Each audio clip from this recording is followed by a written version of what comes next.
Hi മക്കളെ, 7ാം ക്ലാസ്സിലെ എല്ലാ മക്കൾക്കും പുതിയൊരു വീഡിയോയിലേക്ക് സ്വാഗതം. ഇന്ന് നമ്മൾ നോക്കാൻ വേണ്ടി പോകുന്നത് 7ാം ക്ലാസ്സിലെ ഇംഗ്ലീഷിലെ the story of my life എന്ന് പറയുന്ന പാഠഭാഗമാണ്. അപ്പോൾ എന്തൊക്കെയാണ് ഈ പാഠഭാഗത്തിൽ നമുക്ക് പഠിക്കാനുള്ളത്, അതുപോലെ തന്നെ ഇതിലെ സൈഡ് ക്വസ്റ്റ്യൻസ് എന്തൊക്കെയാണെന്ന് നമുക്ക് ഈ വീഡിയോയിലൂടെ നോക്കാം. കൂട്ടുകാർ റെഡിയല്ലേ? നിങ്ങളുടെ കേരള പാഠാവലി, അടിസ്ഥാന പാഠാവലി എല്ലാം നമ്മൾ അപ്ലോഡ് ചെയ്തിട്ടുണ്ട്. ആവശ്യമായിട്ടുള്ള കൂട്ടുകാർ പോയിട്ട് കാണാം. Here are some people who made it big against all odds. അപ്പം എന്താണ്, ഇവിടെ കുറച്ച് ആളുകളുണ്ട്, ചില കാര്യങ്ങൾക്ക് എതിരെയായിട്ട് ശബ്ദമുയർത്തിയത് കൊണ്ടാണ് അവരെന്താണ് ഇങ്ങനെ സ്പെഷ്യലായിട്ട് മാറിയിട്ടുള്ളത്, അല്ലെങ്കിൽ മറ്റുള്ളതിൽ നിന്നും ഓടായിട്ട് മാറിയിട്ടുള്ളത്, ഒറ്റപ്പെട്ടതായിട്ട് മാറിയിട്ടുള്ളത്. ആരൊക്കെയാണ്? സ്റ്റീഫൻ വില്യം ഹോക്കിങ്സ്, ബ്രിട്ടീഷ് ഫിസിസ്റ്റാണ്, കോസ്മോളജിസ്റ്റാണ് ആൻഡ് ഓതറാണ്. അദ്ദേഹം വളരെ ഇമ്പോർട്ടൻ്റ് ആയിട്ടുള്ള ഒരാളാണ്. അദ്ദേഹത്തെക്കുറിച്ച് നിങ്ങൾ ജസ്റ്റ് ഒന്ന് സെർച്ച് ചെയ്ത് നോക്കുക. നെക്സ്റ്റ് വൺ അരുണിമ സിൻഹയാണ്. The first female amputee to climb Mount Everest. Mount Everest കയറിയ ആദ്യത്തെ ഫീമെയിൽ ആംബ്യൂട്ടാണ് അദ്ദേഹം. നെക്സ്റ്റ് വൺ രവീന്ദ്ര ജെയിനാണ്. ഇന്ത്യൻ മ്യൂസിക് കമ്പോസറാണ്, ലിറിക്സിസ്റ്റാണ് ആൻഡ് പ്ലേബാക്ക് സിംഗറും കൂടെയാണ് അദ്ദേഹം. ഇനി ഇവിടെ തന്നിട്ടുള്ള സ്റ്റോറി ആരെ കുറിച്ചാണെന്ന് നോക്കാം. Now read an excerpt from chapter 1 Helen Keller's autobiography. അപ്പോൾ ഹെലൻ കെല്ലറുടെ ഓട്ടോബയോഗ്രഫിയിലെ ഒരു ചാപ്റ്ററാണ് ഇവിടെ തന്നിട്ടുള്ളത്. നമുക്കതൊന്ന് വായിച്ചു നോക്കാം. The story of my life, എൻ്റെ ജീവിതത്തിൻ്റെ ഒരു കഥയാണിത്. The beginning of my life was simple and much like every other little life. അപ്പോൾ എൻ്റെ ജീവിതത്തിൻ്റെ തുടക്കം എന്ന് പറയുന്നത് വളരെ സിമ്പിളായിട്ടും അതുപോലെ തന്നെ എല്ലാവരുടെ ചെറിയ കുട്ടികളായിട്ടുള്ള എല്ലാവരുടെ ജീവിതം എങ്ങനെയാണോ ഉള്ളത് അതുപോലെ തന്നെയായിരുന്നു എൻ്റെ ജീവിതവും തുടങ്ങിയിട്ടുണ്ടായിരുന്നത്. I came, I saw, I conquered as the first baby in the family always does. അപ്പോൾ ഞാൻ വന്നു, ഞാൻ വന്നു, ഐ സോ ഞാൻ കണ്ടു, ഐ കോൺകേർഡ് എന്ന് പറഞ്ഞാൽ ഞാൻ പിടിച്ചെടുത്തു എന്നാണ് പറയുന്നത്. കോൺകേർഡ് എന്ന് പറഞ്ഞാൽ അതാണ് meaning. Then as the first baby in the family always days. അപ്പോൾ ഫാമിലിയിലെ ആദ്യത്തെ ബേബി ആയിരുന്നു, അതാണ് ഞാൻ പിടിച്ചെടുത്തിട്ടുള്ള സ്ഥാനം എന്നതുകൊണ്ട് അവിടെ ഉദ്ദേശിക്കുന്നത്. There was the usual amount of discussion on a name for me. അപ്പോൾ ആദ്യം ഒരു ഫാമിലിയിൽ ഒരു കുട്ടി വരികയാണെങ്കിൽ എന്നുണ്ടെങ്കിലും എന്താണ് ആദ്യത്തെ ഒരു ഡിസ്കഷൻ എന്ന് പറയുന്നത് ആ കുട്ടിയുടെ പേര് തന്നെയായിരിക്കും അല്ലേ. അതേപോലെ തന്നെ ഈ കുട്ടിയുടെയും പേരിനെ കുറിച്ചിട്ടൊരു ഡിസ്കഷൻ അവിടെ ഉണ്ടായിരുന്നു. The first baby in the family was not to be lightly named, everyone was empathetic about that. അപ്പോൾ കുടുംബത്തിലെ ആദ്യത്തെ കുട്ടിയാണ്, അപ്പോൾ ഒരു ലേറ്റ് ആയിട്ട് ഒരു ചെറിയ പേരൊന്നും ഇട്ടാൽ പോരാ, വളരെ കുറച്ച് കട്ടി കൂടി അല്ലെങ്കിൽ എല്ലാവരും കേൾക്കുമ്പോൾ കുറച്ച് ഇതാവുന്ന പേരിടണം എന്നുള്ളതൊക്കെയായിരുന്നു അവിടെ ഉണ്ടായിരുന്നത്. My father suggested the name of Mildred Campbell. അപ്പോൾ എൻ്റെ ഫാദർ സജസ്റ്റ് ചെയ്ത പേരായിരുന്നു ഈ മിൽഡ്രഡ് ക്യാമ്പൽ എന്ന് പറയുന്നത്. She was one of our highly esteemed ancestors എന്ന് പറഞ്ഞാൽ പൂർവികർ. അപ്പോൾ ആ ഫാമിലിയിലെ തന്നെ പൂർവികരായിട്ടുള്ള ഒരാളുടെ പേരായിരുന്നു ഇത്. Then, but in the excitement of carrying me to church, my father forgot the name on the way. പക്ഷേ ഈ പള്ളിയിൽ കൊണ്ടുപോയിട്ടാണ്, ചർച്ചിൽ കൊണ്ടുപോയിട്ടാണ് പേരിടുക. അപ്പോൾ ചർച്ചിലേക്ക് പോകുന്ന വഴിയിൽ ആ ഒരു എക്സൈറ്റ്മെൻറ്റിൽ എന്താണ് ആ പേര് ഫാദർ മറന്നു പോവുകയാണ് ചെയ്യുന്നത്. When the church minister asked him for it he gave the name Helen Adams. അപ്പോൾ പള്ളിയിലെത്തിയിട്ട് അവിടുത്തെ മിനിസ്റ്റർ, അവിടുത്തെ പള്ളിയിലെ ആളുണ്ടാവില്ലേ, ബിഷപ്പൊക്കെ പോലെ, അപ്പോൾ അവർ ചോദിച്ചു എന്താണ് പേരെന്ന് ചോദിച്ചപ്പോൾ ഫാദർ ആ പേര് മറന്നിട്ട് പേരപ്പോൾ പറഞ്ഞത് ഹെലൻ ആദംസ് എന്നായിരുന്നു. ഓക്കെ, ഇനി ഇവിടെ ഒരു ക്വസ്റ്റ്യൻ ഉണ്ട്. How did Helen get her name? എങ്ങനെയാണ് ഹെലന് ആ പേര് കിട്ടിയിട്ടുണ്ടായിരുന്നത് എന്നാണ് ചോദിക്കുന്നത്. എങ്ങനെയാണ് അതിൻ്റെ ആൻസറാണ് ഇവിടെ യെല്ലോ ആയിട്ട് കൊടുത്തിട്ടുള്ളത്. Initially her father wanted to name her Mildred Campbell after a highly esteemed ancestor, but in the excitement of carrying her to church, her father forgot the name on the way. When the church minister asked him for it, he gave the name Helen Keller. അപ്പോൾ ആദ്യം എന്തായിരുന്നു അവരുടെ father വിചാരിച്ചിട്ടുണ്ടായിരുന്നത് Mildred Campbell എന്നുള്ള അവരുടെ പൂർവികനായിട്ടുള്ള ഒരാളുടെ പേരിടണം എന്നായിരുന്നു. പക്ഷേ പള്ളിയിലേക്ക് ചർച്ചിലേക്ക് പോകുന്ന വഴിയിൽ അവരത് മറക്കുകയും പിന്നെ മിനിസ്റ്റർ ചോദിച്ചപ്പോൾ അവർ ഹെലൻ കെല്ലർ എന്ന പേര് കൊടുക്കുകയുമാണ് ചെയ്യുന്നത്. ദെൻ നെക്സ്റ്റ് പേജ് നോക്കൂ. I showed many signs of an eager self asserting disposition when I was still a baby. ഞാൻ ചെറിയ കുട്ടിയായിരിക്കുമ്പോൾ തന്നെ ചെറിയ കുട്ടികൾക്ക് ഉണ്ടാകില്ല അതിനേക്കാളും അപ്പുറമുള്ള കാര്യങ്ങളൊക്കെ ഒരു സെൽഫ് അസേർട്ടിങ് ഒക്കെ ഞാൻ കാണിച്ചിരുന്നു ചെറിയ കുട്ടിയായിരിക്കുമ്പോൾ തന്നെ. I insisted upon imitating everything that I so other people doing. അപ്പോൾ ബാക്കിയുള്ള ആളുകൾ എന്താണോ ചെയ്യുന്നത് അത് അതേപോലെ തന്നെ ഞാൻ അനുകരിക്കുക, ഇമിറ്റേറ്റ് ചെയ്യുന്ന ഒരു സ്വഭാവമൊക്കെ എനിക്കുണ്ടായിരുന്നു. At 6 months I could pipe out how day. അപ്പോൾ ഒരു 6 മാസം ആയപ്പോൾ തന്നെ ഞാനിങ്ങനെ പറയാൻ വേണ്ടി തുടങ്ങി ഹൗ ഡേ എന്നൊക്കെയൊക്കെ, അഥവാ ഹൗ ആർ യു എന്നുള്ള അർത്ഥത്തിലൊക്കെ ഞാനിങ്ങനെ പറയാൻ വേണ്ടി തുടങ്ങിയിരുന്നു. One day I attracted everyone's attention by saying tea quite plainly. അപ്പോൾ അവിടുന്ന് കുറച്ച് കഴിഞ്ഞപ്പോൾ ഞാൻ എല്ലാവരുടെയും അട്രാക്ഷൻ പിടിച്ചു പറ്റി. കാരണം എന്താണ്, ഞാനിങ്ങനെ വളരെ പതുക്കെ ആയിട്ട് ഇങ്ങനെ ടി എന്നൊക്കെ ഇങ്ങനെ പറയാൻ വേണ്ടി തുടങ്ങിയിരുന്നു. Even after my illness I remembered one of the words I had learned in these early months. അപ്പോൾ ഇപ്പോൾ ഈ അസുഖമായിരിക്കുന്ന ആ ഒരു സമയം അതിന് ശേഷമൊക്കെയും ഞാൻ ആ ഒരു അന്ന് പഠിച്ചിട്ടുള്ള ആ ഒരു ഏർലി മന്ത്സിൽ, ചെറിയ പ്രായത്തിൽ ചെറിയ മാസങ്ങളിൽ പഠിച്ചിട്ടുള്ള വാക്കൊക്കെ ഞാൻ ഇപ്പോഴും ഓർക്കാറുണ്ട്. It was the word water. ഏതാണ് ആ വേർഡ്? വാട്ടർ എന്നുള്ളതായിരുന്നു. I continue to make some sound for that word after all other speech was lost. അപ്പോൾ ഞാൻ എൻ്റെ എല്ലാ വാക്കുകളും അല്ലെങ്കിൽ ഞാൻ സംസാരിക്കുന്നതെല്ലാം നഷ്ടപ്പെട്ടിട്ട് പോലും അത് വെച്ചുകൊണ്ടുള്ള ചില സൗണ്ട്സ് ഒക്കെ ഞാൻ ഉണ്ടാക്കിയിരുന്നു. Then I stopped making the sound wa only when I learn to spell the word. അപ്പം എന്താണ്, ഈ അസുഖമൊക്കെ ബാധിച്ച് സംസാരമൊക്കെ നഷ്ടപ്പെട്ടപ്പോഴും ഞാൻ അവിടെ വാവ് എന്നുള്ള സൗണ്ട്സും അതിൻ്റെ സ്പെല്ലൊക്കെ ഞാനിങ്ങനെ പറഞ്ഞിരുന്നു എന്നാണ് പറയുന്നത്. ഇനി ഇവിടെ ഒരു ക്വസ്റ്റ്യൻ ഉണ്ട്. Why does Helen say she showed many signs of an eager self asserting dispositions? എന്തുകൊണ്ടായിരുന്നു ഈ ഹെലൻ പറയുന്നത് ഞാൻ ചെറിയ പ്രായത്തിൽ തന്നെ വളരെ ആകാംക്ഷയുള്ള ഈഗേർഡായിട്ടുള്ള ഒരുപാട് സെൽഫ് അസേർട്ടിങ് കാര്യങ്ങളൊക്കെ ചെയ്തിരുന്നു എന്ന് പറയുന്നത് എന്തുകൊണ്ടാണ്? എന്താണ്? Helen showed many signs of an eager self asserting disposition when she was still a baby. ഒരു ബേബി ആയിരിക്കുമ്പോൾ തന്നെ ഇത്തരത്തിലുള്ള ഒരുപാട് സൈൻസ് അവർ കാണിച്ചിരുന്നു. She insisted upon imitating everything that she saw other people doing. അപ്പോൾ ബാക്കിയുള്ള ആളുകൾ എന്താണോ ചെയ്യുന്നത് അത് അതേപോലെ തന്നെ അവർ ഇമിറ്റേറ്റ് ചെയ്തിട്ട് കാണിച്ചിരുന്നു. She was curious and a proactive learning to say simple words like how day and tea before her illness. അപ്പോൾ അവരുടെ അസുഖത്തിന് മുന്നേ തന്നെ അവരെന്താണ്, വളരെ പ്രോ ആക്റ്റീവ് ആയിരുന്നു, വളരെ ക്യൂരിയസ് ആയിരുന്നു. അതുപോലെ തന്നെ സിമ്പിൾ ആയിട്ടുള്ള കാര്യങ്ങളൊക്കെ അവർ പഠിച്ചിരുന്നു. ഹൗ ഡേ ടി എന്നുള്ളതൊക്കെ അവർ പഠിച്ചെടുക്കുകയും ചെയ്തിരുന്നു. അതുകൊണ്ടാണ് അവരങ്ങനെ പറഞ്ഞിട്ടുള്ളത്. നെക്സ്റ്റ് നോക്കൂ. ദേ tell me I walked the day I was A year old. ഞാൻ 1 വയസ്സാകുമ്പോൾ തന്നെ ഞാൻ എന്താണ് നടക്കാനൊക്കെ തുടങ്ങിയിരുന്നു എന്നാണ് അവർ പറയുന്നത്.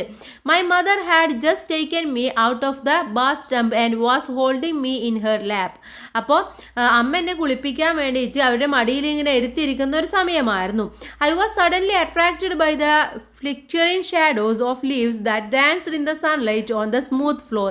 അപ്പോൾ ആ ഒരു ഫ്ലോറിൽ ഒരു ലീവ്സ് ഇങ്ങനെ അതിൻ്റെ ഷാഡോ ഇങ്ങനെ കിടന്ന് കളിക്കില്ലേ, നമ്മൾ മരമൊക്കെ ഉണ്ടെങ്കിൽ അതിന് ഷാഡോ ഇങ്ങനെ കിടന്ന് ഡാൻസ് ചെയ്യുന്ന പോലെ സൺലൈറ്റിൽ തോന്നും അല്ലേ. അത് കണ്ടപ്പോൾ എനിക്ക് വളരെയധികം അതിനോട് അട്രാക്ഷൻ തോന്നിയിരുന്നു. I slipped from my mother's lap and almost Rann towards dum.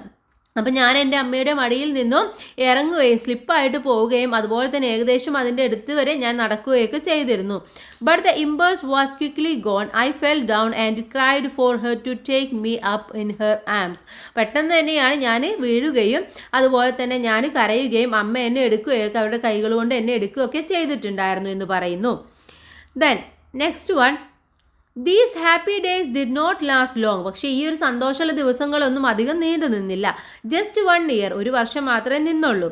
One brief spring when the robin and the mockingbird sang their melodious song. അങ്ങനെ എന്താണ് സ്പ്രിങ്, ഒരു ചെറിയ സ്പ്രിങ് ഒക്കെ വന്ന സമയത്ത് ഈ മോക്ക് ബേർഡ്സും കാര്യങ്ങളൊക്കെ അതിൻ്റെ സൗണ്ടിലൊക്കെ ഇങ്ങനെ പാടൊക്കെ ചെയ്യുമ്പോൾ summer it's blooming roses and fruits. അപ്പോൾ അത് കഴിഞ്ഞു. അതിന് ശേഷം എന്താണ് സമ്മർ വന്നപ്പോൾ റോസും ഫ്രൂട്ട്സും ഒക്കെ ഇങ്ങനെ ബ്ലൂം ചെയ്യാണ്, വിരിയൊക്കെ ചെയ്തു.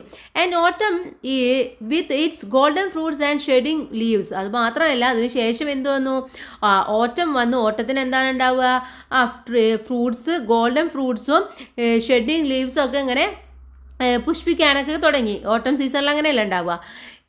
It happen in February in the middle of winter. അപ്പോൾ ഇത് സംഭവിച്ചത് എപ്പോഴാണ്? ഫെബ്രുവരിയിലാണ്. വിൻ്ററിൻ്റെ മിഡിലായിട്ടായിരുന്നു ഈ ഒരു സംഭവം ഉണ്ടായിട്ടുണ്ടായിരുന്നത്. I was struck by the illness which closed both my eyes and ears forever. അന്ന് മുതൽ എൻ്റെ കാതുകളും എൻ്റെ കണ്ണുകളൊക്കെ ഞാൻ എന്നേക്കുമായിട്ട് അടച്ചു പോവുകയാണ് ചെയ്തിട്ടുണ്ടായിരുന്നത്. The doctor thought I would not live but early one morning the fever left me. ആ ഡോക്ടർ വിചാരിച്ചു ഞാൻ ഇനി ജീവിച്ചിരിക്കില്ല എന്ന് വിചാരിച്ചു. പക്ഷെ ഒരു ദിവസം രാവിലെ ആയപ്പോൾ എൻ്റെ പനിയൊക്കെ പോയി. There was great rejoicing in the family that morning. ആ രാവിലെ ആയിരുന്നു എൻ്റെ ഫാമിലിയിലെ എല്ലാ ആളുകൾക്കും ഒരുപാട് സന്തോഷം തോന്നിയിട്ടുള്ള ഒരു ദിവസം എന്ന് പറയുന്നത്. But no one, not even the doctor, knew that I would never see or hear again. പക്ഷെ എന്താണ്, ആർക്കും അറിയണ്ടായിരുന്നില്ല,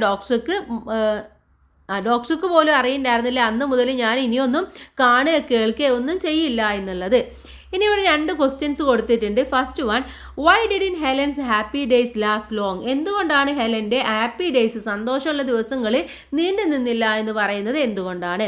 her happy days didn't last long because at just 1 year old she was struck by an illness that left her both blind and deaf. അപ്പം എന്താണ്, അവളുടെ സന്തോഷമുള്ള ദിവസങ്ങൾ ഒരുപാട് കാലം നീണ്ടു നിന്നില്ല, 1 വർഷം കാലം മാത്രമേ ഉണ്ടായിരുന്നുള്ളൂ. അപ്പോഴേക്കും അവൾക്ക് അസുഖം വരികയും അവളുടെ കണ്ണ് കാണാതാവുകയും അതുപോലെ തന്നെ ചെവി കേൾക്കാത്ത അവസ്ഥയിലേക്കും വരികയാണ് ചെയ്യുന്നത്. Then next question, what tragedy struck Helen in February? ഫെബ്രുവരിയിൽ ഹെലൻക്ക് എന്ത് ട്രാജഡിയാണ് ഉണ്ടായിരുന്നത്? In February she was struck by the illness which closed both her eyes and ears forever. അപ്പോൾ ഫെബ്രുവരിയിൽ അവൾ അസുഖം വരികയും അന്ന് മുതൽ അവളുടെ കണ്ണുകളും അതുപോലെ തന്നെ ചെവിയൊക്കെ അടയുകയാണ് ചെയ്യുന്നത്. എന്നേക്കുമായിട്ട് അടഞ്ഞുപോയി എന്നാണ് പറയുന്നത്. അഥവാ അന്ന് മുതൽ കണ്ണ് കാണാനും ചെവി കേൾക്കാനും പറ്റുന്നില്ല എന്നർത്ഥം. നെക്സ്റ്റ് പാരഗ്രാഫ് നമുക്ക് നോക്കാം. I fancy I still have confused memories of that illness. അപ്പം എന്താണ്, എനിക്കിപ്പോഴും ആ ഒരു ഇൽനെസ്സിനെ കുറിച്ചിട്ടുള്ള മെമ്മറീസ് ഒക്കെ ഒരുപാട് കൺഫ്യൂഷൻ ഉണ്ടാക്കുന്ന കാര്യങ്ങളാണ്. I especially remember the tenderness with which my mother try to soothe me in my waking hours. അപ്പോൾ ആ ഒരു ടെൻഡർനെസ്, ആ ഒരു തലോടൽ, ഞാൻ ചെറുതല്ല, അപ്പോൾ ആ ഒരു ഹെലൻ കെല്ലറിൻ്റെ ആ ഒരു തലോടൽ, അമ്മയുടെ തലോടലും ഞാൻ എണീക്കുമ്പോൾ എന്നെ ഇങ്ങനെ തട്ടി സൂത്തി ചെയ്യുന്നതും ഒക്കെ എനിക്കിപ്പോഴും ഓർമ്മയുണ്ട്. I also remember the pain and confusion with which I woke up after a disturbed sleep. അപ്പോൾ അത് മാത്രമല്ല, ആ ഒരു പെയിനും ആ ഒരു കൺഫ്യൂഷനും, ഞാൻ ഉറക്കത്തിൽ നിന്ന് എണീറ്റപ്പോൾ ഉള്ള എൻ്റെ ഒരു കൺഫ്യൂഷനും എൻ്റെ ഒരു പെയിനും ഒക്കെ ഞാനിപ്പോഴും ഓർക്കുന്നുണ്ട്.